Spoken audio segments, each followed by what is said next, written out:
공모를 하거나 이렇게 한다고. 예, 몇 년 전에 저도 뵀어요. 직접 그분을 만난 적도 있는데 서울의 금천구인가요? 하여튼 그 독산동에 독산 4동인가? 거기 아마 제일 먼저 했을걸요. 예, 황석연인가? 하여튼 그런 동장님이 계셨어요. 주민들이 추천해가지고 그분 뽑아서 했는데 되게 다양한 시도들을 하시더라고요. 그냥 원래 공무원이셨던 분 말고 어공으로 들어가셨잖아요. 어쩌다 공무원 되신 이분이 이분이 막 다양한 사업들을 펼치는 거예요. 동네에 진짜 재미난 일들도 많이 하고 주민들하고 스킨십이 또 좋으니까 솔직히 뭐 동장님들 우리가 만날 일이 별로 없죠. 만난 적 있습니까? 저 인터뷰 때문에 진짜 한 2번 정도. 일이 그러니까 저는 우리 동장님이 어떻게 생겼는지도 잘 저도 저희 동네 말고 딴 동네 동장님만 아는 거예요. 이게 또 본인들 힘으로 뽑아놓으니까 더 관심 가지지 않겠습니까? 아까 그 읍면 동장 추천을 한다고 하셨는데 저는 그걸 처음 들어봤거든요. 그래요? 누가 추천을 하면 읍면 동장이 될 수 있는 거예요, 이게? 아니 그게 아마 주민 그 추천위원회를 구성해서 뽑는 것 같아요. 네. 아마 지금 제주하고 지금 가장 지금 그 활발하게 하고 있는 데가 충남 그 논산시라고 얘기하고요. 논산시의 그 황명선 시장이라고 있었는데 이분이 전국 시장 군수 구순장 협의회 회장이에요. 그러니까 이런 부분에서 관심이 많은 부분이죠. 일단 단체장의 의지가 있어야 된다. 그렇죠. 그래서 논산에 아마 15개 읍면동이 있는 것 같아요. 이게 그 전체적으로 이제 개방형 읍면농장들을 개방형으로 하겠다고 해서 이제 원래부터 하는 것 같아요. 근데 지금 뭐 제대로 뽑았는지 안 뽑았는지 모르겠는데 뭐 지금 한다고 이야기는 하는데 아마 이게 아마 그 전시 읍면동에 한기시에서 전 읍면동에 시시하는 건 아마 논산이 처음인 것 같고 경북에서도 의성에서 했습니다. 의성에서 인터뷰하는 걸 제가 얼마 전에 그 TV에서 본 것 같습니다. 안개면장을 공모전을 그렇죠. 안개면장. 근데 여기서 안개면장이 아마 그 안종철 씨라는 분이 뽑혔는데 국토연구원 출신이라고 해요. 이 부분은 완전히 100% 공모해서 지금 뽑았는데 지금 잘하고 있는지 없는지는 모르겠고 임기는 2년이고 2년 최장 5년까지 할 수 있대요. 그래서 잘하는 거 보고 또 연장을 시킨다. 생각보다 동장님이 전 뭐 하는지 몰랐는데 할 수 있는 게 많나 봐요, 동에서 봐. 그렇죠. 아까 우리 모든 생활을 다 관할하잖아요. 잠자리부터 시작해서 항상 저 뒤쪽에 앉아 계신 그림자 같은 분이셔서 제가 잘 몰랐었어요. 그런데 사실 지금 그 의성 같은 경우에는 거의 100% 공모제이기 때문에 괜찮은데 읍면농장 지금 추천제와 공모제도 문제가 많습니다. 문제가 있습니까? 뭐 그런데 그걸 좀 확대시켜 나가겠다 이렇게 이야기를 했었는데 그럼 어떤 문제가? 주민 추천제는 그것도 공모 대상이 제한돼 있거든요. 대상이 제한됐다. 후보로 갈 수 있는 사람이? 예, 그렇죠. 후보 대상자가 있다. 일반 중에 우리 중에 아무나 뭐 내가 나도 하고 싶다 해서 될 수 있는 게 공부하거나 추천받아서 할 수 있는 게 아니고 공무원 출신으로 그것도 5급 이상 공무원으로 제한돼 있습니다. 고위직 공무원 출신이어야 그것도 그렇죠. 할 수가 있네요. 저는 될 수가 없네요. 하지 마세요. 머리 아픈데. 그리고 뭐 그러니까 논산 같은 경우에는 15개 읍면동이 다 한다 하면서도 거기도 그 5급 이상 공무원 아니면 올해 2020년도에 5급 승진 대상자를 상대로 했습니다. 근데 이거조차 지금 야당에서는 좀 시비를 걸고 있습니다. 어떻게요? 왜 시비를 겁니까 이거? 왜 시비를 걸는지 몰라요. 네. 단체장이 특히 지금 여당이 어딥니까? 여당이 지금 민주당 아닙니까? 그죠? 자기들 그 하부 조직을 전부 다 이제 이런 식으로 심는다.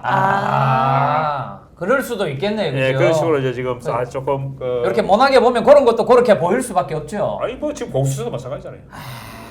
하여튼 뭐 다양한 것들이 정치적 해석에 따라 취지는 좋은데 그죠? 제가 볼 때는 우리가 아까 이야기 나눈 걸로 딱 돌아가면 주민 참여를 가장 활발하게 할 수 있는 게 아까 읍면동 자치가 제대로 돼야 된다 이런 말씀하셨잖아요. 그러면 읍면동 자치를 가장 실현하기 쉬운 그 장이 누구냐 하면 말씀하신 대로 동장이나 이런 분들이시잖아요. 이런 분들이 의지만 좀 있으면 아까 말씀드린 대로 주민자치회나 이런 것들을 아주 효율적으로 운영하실 수 있을 것 같은데. 그렇죠. 지금 자치를 제대로 하려면 읍면동 자치까지 하려면은 사실은 자치법을 개정해야 되거든요. 사실 자치법이 불완전하게 된 이유가 뭐 제가 이런 이야기하기 조금 그렇습니다만은 그 91년도에 그 자치를 실시하게 된 것도 김대중 전 대통령께서 그 3당 합당에 그 지금 해서 자기가 그 할 방법이 없으니까 단식 투쟁 끝에 얻은 겁니다. 사실. 이게요. 그렇게 지금 시장 군수구청장이라든가 지방의회 의원 하시는 분들은 저기 그 김대중 총리한테 김대중 대통령한테 고맙다 생각해야 돼요. 그렇지만 이게 이제 그때부터 이제 자체가 불안정하게 만들어지다 보니까 이렇게 됐는데 네. 실제적으로 읍면동 자치를 하면 좋겠지만은 네네.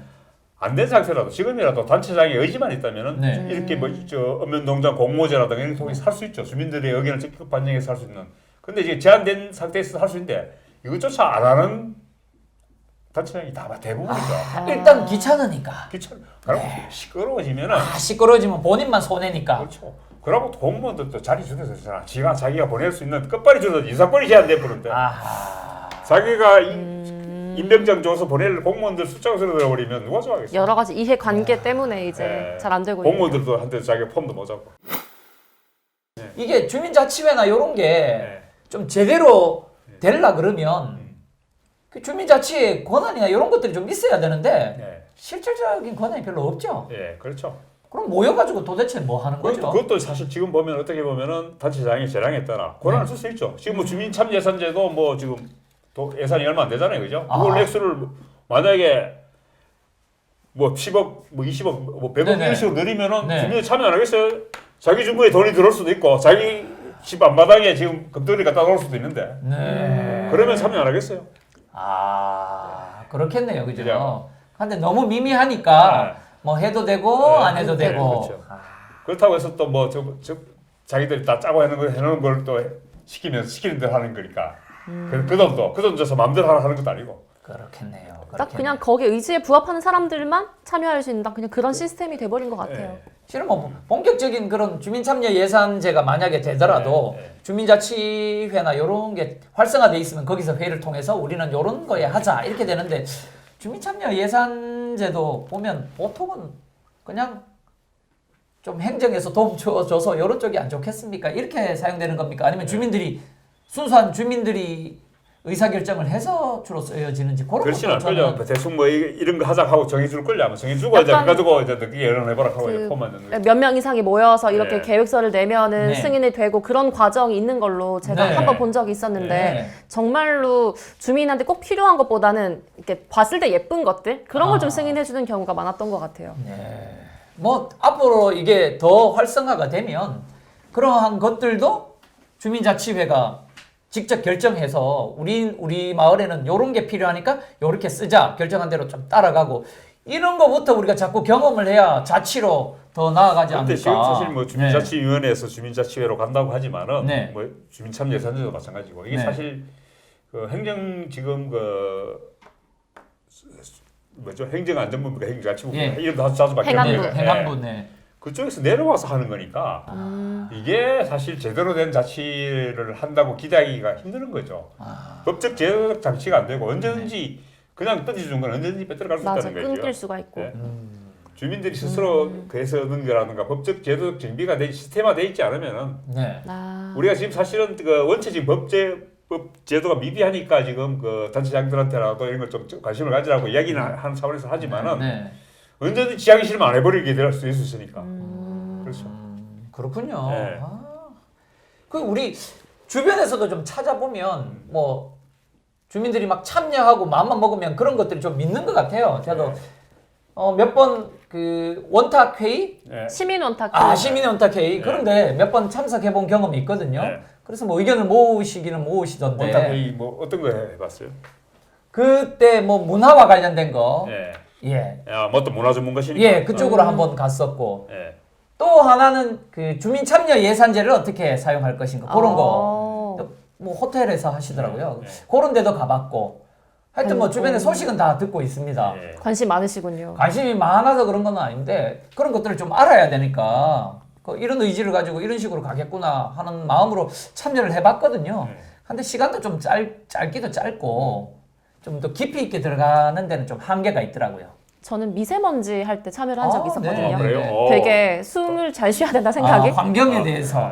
별로 그렇긴 한데 거기 갔었는데 그걸 알게 됐어요.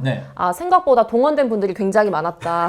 다 동원된 분 아니었어요 혹시? 몇몇 저처럼 정말 순수하게 참여한 분도 있었는데 알고 보니까 양복 입고 전부 다 막 찌들어 있는 그런 표정으로 오신 거예요. 알고 보니 전부 다 무슨 관계자분들이라든지 인터뷰 좀 해주세요라고 하니까 끝나고 나서 저는 뭐 관계자기 때문에 안 된다 이런 것까지 들었기 때문에 다 관계자래 그러면. 약간 좀 허울 뿐인 그런 회의가 된 것 같아서 시민들의 의견이 직접 반영되기는 좀 어려워 보였습니다. 인원을 모으기가 그렇게 쉽지 않은. 근데 적은 인원이 모여도 사실 효율적으로 할 수 있는데 굳이 그렇게 대규모로 모여서 이렇게 사진 찍을 땐 예쁘더라고요.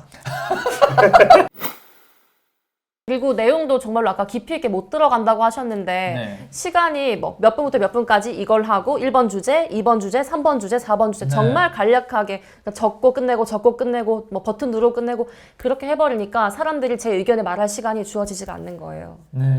그래도 뭐 제가 조금 중립적인 입장에서 이야기를 하면 안 하는 거보다는 네, 낫다. 맞아요. 그 그건 정도. 인정. 네. 그런 참여가 있어야 동네 원탁 회의를 해도 우리가 옛날에 고려 해봤는 경험이 있으면 또 우리가 같이 그렇죠. 이게 좀 쉽게 할 수 있죠. 네. 그래서 엄연농자 씨도 저는 뭐 제한된 범위 내에서 지금 자치법이 개정 안 된 상태라도 네. 해보자는 게 네. 그런 걸 통해서 주민들의 어떤 민주주의 교육을 하는 거죠, 그렇죠? 그게 근데 교육이 그렇죠. 사회학이 그렇죠. 맞습니다, 맞습니다. 근데 진짜 교육에서 끝나는 것 같아서 되게 아쉬웠어요. 네. 이거 결정된 게 직접 대구시 정책이나 이런 데 반영이 되는 게 아니라 네. 참고 사항으로만 쓰겠다라고 애초에 못 박았기 때문에 아. 우리가 여기서 떠드는 게 무슨 의미가 있나 그렇게 좀 자괴감이 들더라고요. 네. 근데 그게 이제 동네로 넘어오면 아마 이게 상황은 좀 달라질 것 같아요.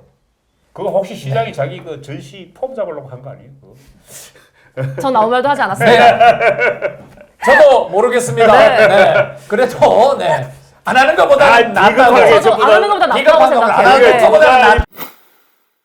지금 현재 법 테두리 안에서도 예. 우리가 좀 마음 먹으면 충분히 할 수 있는데 좀 활용 못하는 부분이 있어서 안타깝다. 저는 이런 이런 생각이 드네요. 부분에서 좀 자치장들이 네. 좀 그 성공 경험을 갖고 네네. 자기들이 소위 말하는 대구시장도 뭐 자기가 이번 더 큰 꿈을 가진 분 아니에요? 네네. 그럼 대구에서 그런 걸 제대로 해서 자기가 네. 이명박이 청계천 해가지고 저 갔듯이 네. 블루하우스 갔듯이 자기는 좀 제대로 뭔가를 해가야 되는데 택다 이게 공항도 치밀 어긴도 물어보다가 집어때려 놓고 그러고 시청도 마찬가지고 네. 그렇게 이런 걸 제대로 했으면은 네. 지금 뭐야 지금 무슨 국민의힘 네. 비심시하자 혹은 대통령도 못 내고 아, 알겠습니다. 야, 오늘 이야기해 보니까 네. 우리 마을 자치, 읍면동 자치 이런 거부터 이제 시작이 좀 돼야 되는데 네. 거기에서도 약간의 우리가 한계는 있지만 지금부터라도 한 발짝 나아가면 얼마든지 가능성이 있겠다라는 희망은 있고요. 네. 그래도 제일 큰 거는 법부터 개정하는 작업부터 해서 강력한 어떤 힘이 좀 작용해야 된다 이런 생각도 해보네요. 그렇죠. 아울러서. 그런데 법계는 지금 여야를 막론하고 이 부분에서 관심을 가진 선수들이 없기 때문에 네. 법 개정이 힘들 것 같아요. 그 헌법을 바꿔야 되는데 네. 자치법도 바꿔야 되고 네. 행안부에서 주는 거는 절대 주는 거 무면 네. 그 바로 도약입니다. 그거는. 뭐 오직 희망은 네. 국민에게 있는 거네. 국민들의 강력한 의지가 있어서 이거 들고 뭐 나가야 되는 거죠. 정안되면. 네. 그러면 뭐 변하지 않겠습니까? 오늘 우리 마지막으로 그 아영 씨 소감 한 말씀 부탁드려요. 제대로 한 거 맞는지 모르겠어요. 어떻게 결론이 이렇게 가는 거죠? 네. 뭐 우리가 네. 네네 자치의 끝은 보통 다 법 개정이다 이렇게 항상 이렇게 마무리가 되는 게 통상적입니다. 아, 네. 네네. 그냥 알겠습니다. 네, 잘 배웠습니다. 씹다 보면 추임급이 되는 거예요. 그냥. 네, 네. 끝까지 갈 수 있겠죠? 우리 마지막으로 네 조영창 대표님은요. 짓어봐야 그냥 안 되고 네. 이제 짓는 단계에서 물기까지 해야 이게 좀 바뀔 가능성이 있다. 지금까지 많이 짓었는데 20년 동안 짓었는데 안 돌아보더라고. 물에야 돌아보겠다. 알겠습니다.